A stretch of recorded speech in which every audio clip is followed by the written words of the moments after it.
What's up guys? Ayan, good morning. Another day, another video na naman. So ngayong araw pupunta tayo ng thrift store.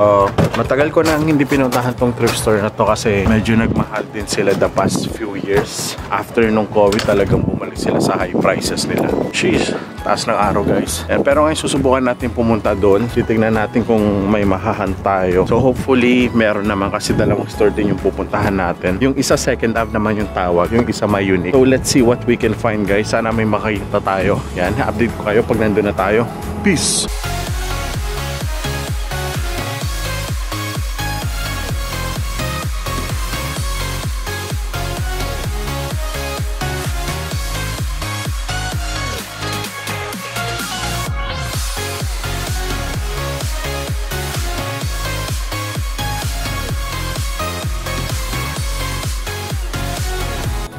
Ayan guys, so nandito na tayo sa second half thrift store. Nakita ko kanina nung nagpa-parking ako, ang dami nagtatagbuhan, hindi ko alam kung bakit. Pero siyempre chillax lang tayo. So tignan natin kung ano mahanap natin sa loob.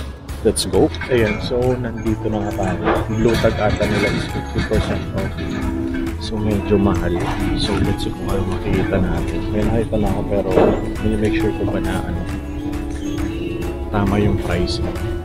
Ito yung nakita ko guys. Ito ang Eddie Bauer na power. Yung gauge goes down. 5 stars. Kaso yung price na $16. Mahal. Mas mahal pa doon sa sinasabi store. Ayan guys, so ito ang ating first find. Isang Nike windbreaker lang naman. Sobrang ganda na ito guys at saka sobrang linis. They're asking for $12.99. Okay na rin yung kasi hindi ko pa rin naman alam yung discount natin. So get na natin to kasi napakalinis rin naman.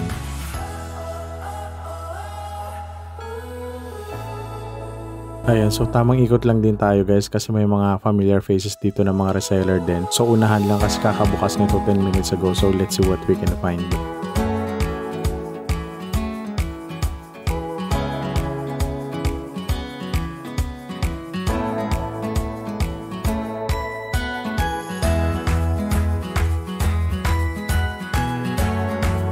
Ayan guys, so second find natin isang Polo Ralph Lauren lang naman na long sleeve. Side logo siya guys, napakalinis na ito. They're asking for $7.99 so kunin na natin kasi malinis din talaga siya. Another find guys is a Carhartt K87 ata. To correct me if I'm wrong. Ayan, small size siya pero okay na rin kasi fast selling tong mga ganitong Carhartt guys. Ayan guys, so nandito naman tayo sa t-shirt section. Binibilisan ko lang paghahanap dito kasi may nauna na sa akin dito. So titignan lang natin baka may naiwan pa siya mga gem. Who knows, diba?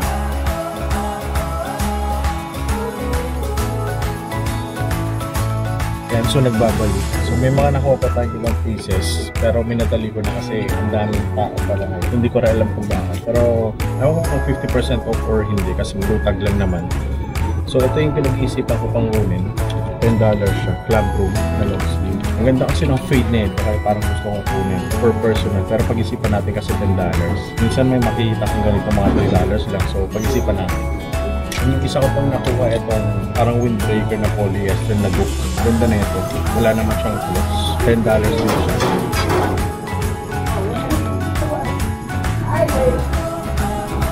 One billion, zillion, jillion, dillion, cotillion times later.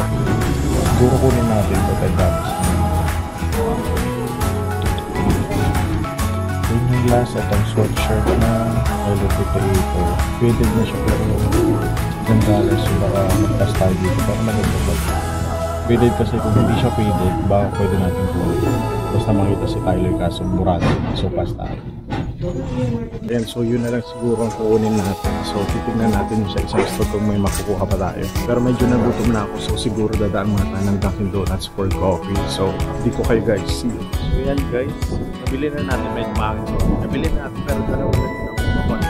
Tapos nung nag-cash out ako, hindi ko alam na 50% off pala lahat kasi nga wala akong idea, wala namang napopost. Pero hindi ko nabili lahat kasi awan ko, hindi ko pwede. So kumuha lang tayo ng Duke at saka ng Carhartt. Pero isa good cup pa rin mga koisin guys. So almusal muna tayo dahil tayo ng Dunkin Donuts. Ayan mga koisin guys. So nandito na tayo sa second store. Medyo patago ako nagre-record sa mga store na to kasi nalalaman ng mga baon nila. Charot. Ayaw lang talaga nila yung mga nagre-record guys. Kasi matataas yung mga prices nila to be honest. Ayan guys, so first find natin itong windbreaker na hindi ko alam yung brand, nakalimutan ko na, pero sobrang ganda ng quality guys, tsaka mura din, kaya kinuha ko na, wala naman siyang mga tama or stain, so lagyan na muna natin sa cart natin. Ayan guys, second find natin isang Eddie Bauer na poly vest. Ayan, sobrang linis niya, para siyang brand new. Kumuha ako ng mga ganitong brand kasi fast selling dito sa US yung mga ganitong brand guys. Pang 90 siya ang alam ko. Ayan, lagyan na natin sa cart natin. Solid din kasi, choco brown yung kulay. Sheesh! Ang ganda na ito guys. Isang hunting gear, camouflage na zip up fleece. Ayan, sobrang solid nito. Blue yung tag niya, so ibig sabihin 50% off. So $24.99, equivalent to $12.50 guys. Solid na rin siya kasi sobrang linis niya. Tapos size ko pa. So pag-isipan natin kung i-click ko to. Pero for now, ilagay muna natin sa cart natin kasi baka maunahan pa tayo ng iba.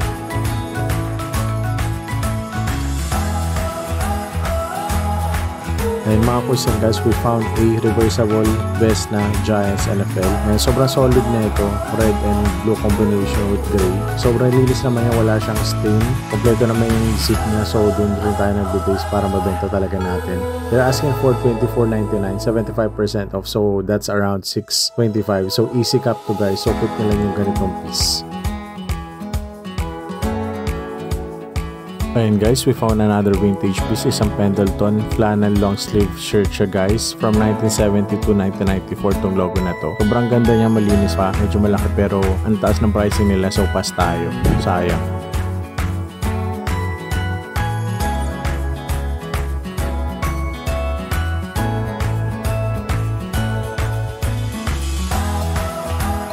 Ayan guys, we found another gem, isang hunting gear na naman, yan, camo. Ganda ng kulay nito, napaka-vibrant pero ang taas ng pricing nila, so hindi ko rin ito kinuha guys. Although sobrang linis niya pero wala, sometimes you win, sometimes you lose lang talaga. So binalik ko na lang talaga sa rack.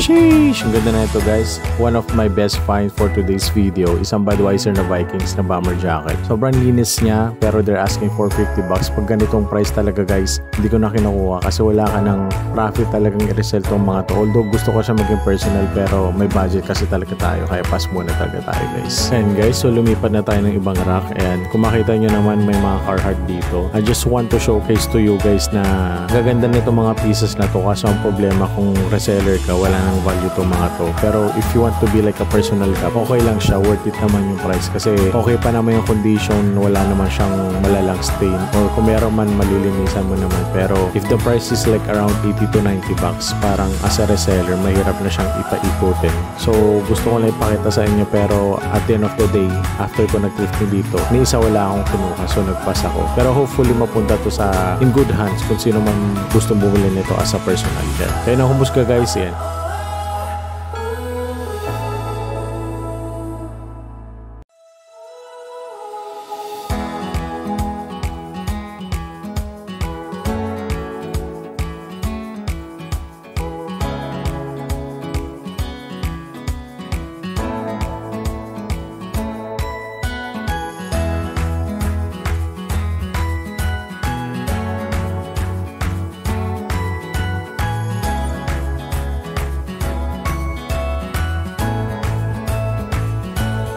Ayan guys, after natin ma-stress sa Carhartts, we found this gem. Blue tag siya, so $10 lang siya guys. Kinap ko na kagad kasi sobrang patok na patok yung mga ganitong vest dito sa US, lalo na pag malamig guys. Sure pa yung gamit niya dun sa loob, so good quality siya tapos may tag pa brand nyo, diba? Mga ganito hindi na pinapalagpas cap agad guys.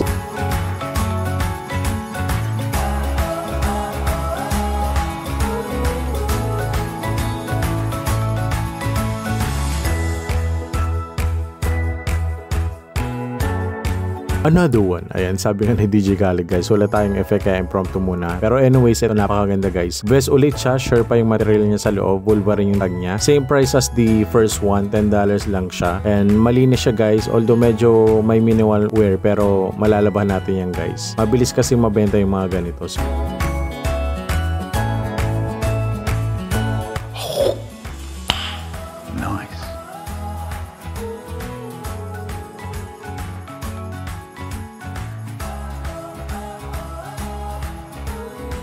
OMG, sheesh! Ang ganda na itong sweater na to guys. Tignan nyo yung tag. Isa lang namang Christian Dior. Sana all. Yan, kung makita nyo solid naman siya. Ang ganda ng pattern niya. Although hindi ko naman alam kung legit to, pero the way it looks guys, legit naman siya. Yung quality niya, wool na wool. Ayan, they're asking for $90. Hindi naman sama, 25% off. So around siguro mga 70 plus whatever. Pero ang ganda na ito guys. Ang tagal kong pinag-isipan kung kukunin ko ba to. Pero for now nilagay ko muna sa cart ko. Tapos I'll do my research na lang later siguro kung legit or hindi. Ayan guys, habang nag-i-scroll ako may mga nahanap naman akong ibang magagandang pwedeng i-resell. Kaso yung iba kasi normal printed tag lang din o kaya normal yung print, so nagpas lang din ako. Pero nonetheless marami namang gems dito. Ayan, we have this Patagonia. Okay din sana kaso may print ng company pero size is small kaya nagpas din ako guys.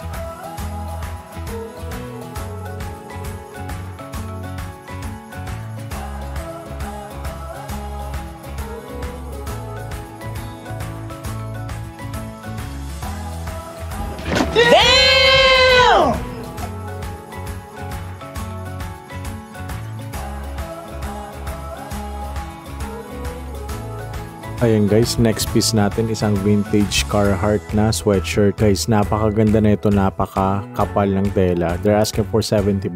Overpriced sa totoo lang, pero ang ganda niya kasi. Although gusto ko sanang i-personal kaso hindi worth it yung $70 guys. Kahit sabihin mo may 25% discount. Yung gusto ko lang i-showcase sa inyo pero nagpasa ako dito guys. Embroidered din yung logo niya, sayang.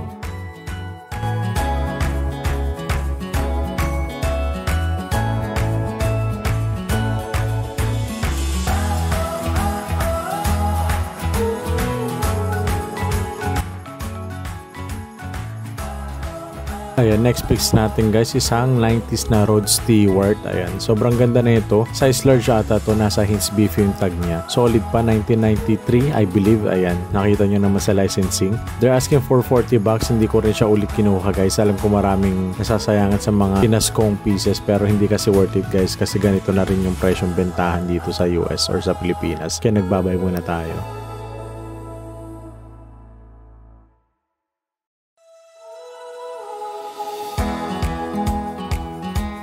Ayan guys, so last round na natin dito sa store. Kung mapapansin nyo, nandito ako sa women's section. Ayan, minamarket ko rin kasi ang women's guys. Hindi pwedeng men's lang pagdating sa vintage. Lalo na pag sa mga events, sa mga pop-ups guys. Sasabihin ko sa inyo, sobrang daming women's na naghahanap ng mga jeans, mga dress, mga jacket, mapa kung ano-ano. Kaya huwag nyong iiwanan ang women's section guys.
And guys, welcome back. Ayan, sorry hindi ko na napakita yung pag-checkout ko kasi sobrang daming tao. Tapos paglabas ko, crazy guys. Sobrang lakas ng snow out of nowhere. Pero nung umaga, malamig na pero hindi ko naman na-expect na mag-i-snow. Ayan. So yung mga pinakita kong mga dapat bibilihin natin, hindi ko siya binili lahat actually. Binalik ko yung iba kasi yung iba pala sobrang dumi. So hassle minsan labhan. Pero guys, shocking. Ito hindi ko ina-expect na bibilihin ko to. Although nakita ko na to nung pagpasok ko. Pero hindi ko kasi makita yung price niya kasi nakahang sa wall. So nung pag-alis natin, sabi ko, check ko nga yung price, titignan ko lang kung magkano. And I'm so happy guys na kinap ko to. Tapos drenira test ko din para sigurado kasi syempre ayaw natin masayang pera natin. Ayan, so gusto ko lang ipakita sa inyo yung last cup natin guys and hopefully gustuhan nyo. Ito lang naman ang sheesh! finish guys. Black Knight lang naman, dead stock condition. Dry rot test ko na siya. Ayan, dry rot test ko na siya. Hindi naman siya dry rot kasi sayang yung pera natin. Na half off natin siya. Dead stock, super minimal cracking, tapos nasa preferred tag lang naman. Ayan, sobrang ganda na ito guys. Tapos XL pa, size ko pa. So ito yung pinakamagandang nakuha natin for today's video. Yan mga kuising guys, sana nagustuhan niyo yung video natin. Sana sa susunod na video, supportahan niyo po ulit ako. Don't forget to like, comment, share, and subscribe. Ayan, maraming